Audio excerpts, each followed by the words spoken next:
రుద్రదేవుడు ఆనాడు కట్టిన దేవాలయం 800 సంవత్సరాలైన యునెస్కో లిస్టులో ఈరోజు చేరింది అంటే రాతి కట్టడాలతోని గొప్ప నగిశీలతోని రామప్ప మందిరం కట్టిండు రుద్రదేవుడు కాబట్టే ఇయాలటికి అది చరిత్రలో నిటారుగా నిలబడ్డది.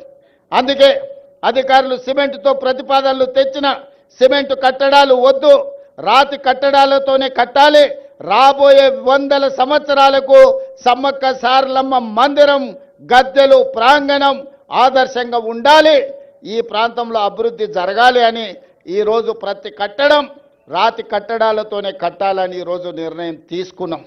అందుకే ఇదొక గొప్ప కార్యక్రమం, జీవితకాల అవకాశం. ఈ గొప్ప కార్యక్రమంలో మీరందరూ భాగస్వాములు కావాలి, మీ అందరి ఆశీర్వాదం కావాలి ప్రభుత్వానికి. మేము మిమ్మల్ని మనులు మాణిక్యాలు అడగడం లేదు. ప్రజల యొక్క ఆలోచన, ఆదివాసీ సోదరుల యొక్క కోరిక మేరకు ఈ ప్రభుత్వం ఈ ప్రణాళికను తీసుకొని వచ్చింది.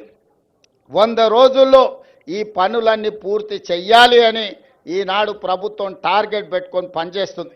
జనవరి 28 నుంచి జనవరి 31 వరకు ఏదైతే ఈ సమ్మక్క సారలమ్మ జాతర జరగబోతుందో వివిధ ప్రాంతాల నుంచి వివిధ రాష్ట్రాల నుంచి ఈ మధ్య విదేశీ పర్యాటకులు కూడా ఇక్కడికి ఆశీర్వాదం కోసం వస్తున్నారు. భక్తులకు ఎలాంటి అసౌకర్యం కలగకుండా ఇక్కడ అభివృద్ధి కార్యక్రమాలు వేగంగా జరగాలి అంటే రాత్రింబవళ్ళు ఇక్కడ పనులు జరగాలి. పొద్దుటిపూటనే పని చేస్తే సమయం సరిపోదు, రాత్రి సమయంలో కూడా పని చేయాలి. మరి ఇక్కడ నిపుణులు పనిచేస్తున్నప్పుడు వాళ్ళకి రక్షణ కల్పించి వాళ్ళకి అన్ని వసతులు చూసుకోవాల్సిన బాధ్యత స్థానికులదే. ప్రభుత్వం ఎన్ని చేసినా కొంతమేరకే ఉపయోగం ఉంటుంది, కానీ స్థానికుల భాగస్వామ్యం ఉంటే 100% ఈ కార్యక్రమం వేగంగా ముందుకు వెళ్తుంది.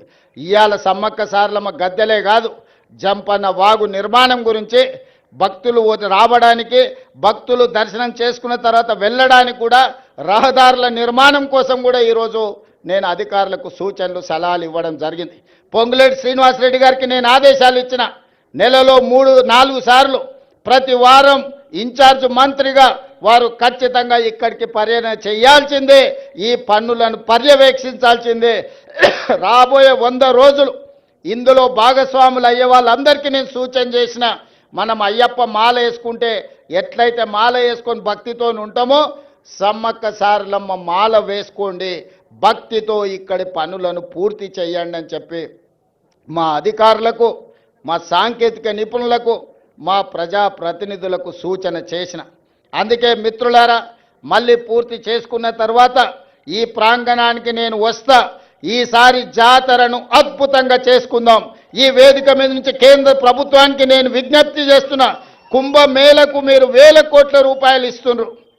మరి మా ఆదివాసీ కుంభమేళకు కేంద్ర ప్రభుత్వం 1 రూపాయి ఇవ్వడానికి కానీ, జాతీయ పండుగ గుర్తించడానికి కానీ వాళ్ళకి ఎందుకో మనసు రావడం లేదు. దయచేసి కిషన్ రెడ్డి గారు, బండి సంజయ్ గారు, ఈ ప్రాంత ప్రజల ఆశీర్వాదంతోనే మీకు ఆ హోదా వచ్చింది. నరేంద్ర మోడీ గారు ఈ దేశానికి ప్రధానమంత్రి అయినరు. ఇప్పటికైనా ఆలోచన చేయండి. కుంభమేళనే కాదు, ఉత్తరప్రదేశ్లో ఉన్న అయోధ్యనే దేవాలయాలు కాదు, ఈనాడు తెలంగాణ ప్రాంతంలో ములుగు అడవుల్లో ఇక్కడ ఉన్న సమ్మక్క సారలమ్మ కూడా ఒక గొప్ప దేవాలయం, ఒక చరిత్ర ఉన్నది.